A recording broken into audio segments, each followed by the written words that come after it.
আমাকে 2,000 টাকা দাও না। এই সাত সকালবেলা কে টাকা চায়? রোজা একটু ঘুমাইতে দাও তো। দূর।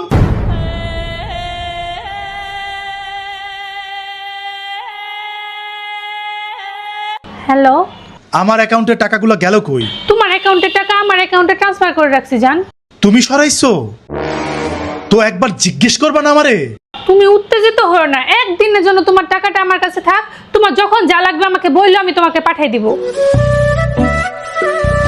হ্যালো, পানি কিনছি, 20 টাকা পাঠাও।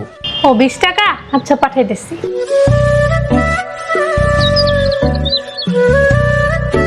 হ্যাঁ বলো। 200 টাকা পাঠাও তো, কফি খাবো। 200 টাকার কফি আবার কে খায়? 100 টাকা পাঠাইতেছি, একটা কফি খেয়ে নাও। আচ্ছা ঠিক আছে, 100 টাকা পাঠাও।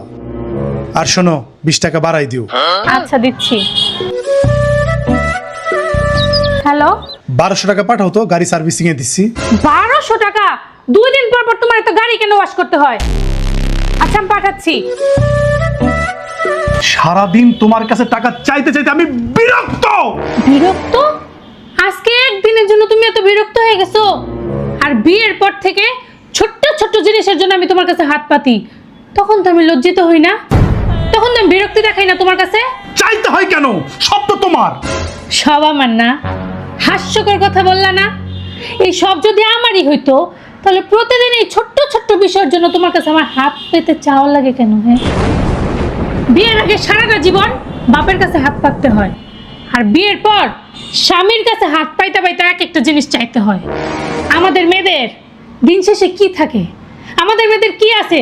তোমার কাছে কি কোনো উত্তর আছে? বলতে পারবা? আপনারা বলতে পারবেন আমাদের মেয়েদের আসলে কি আছে? আমাদের মেয়েদের কিছুই নাই। দিন শেষে আমরা মেয়েরা একটা বিগ জিরো।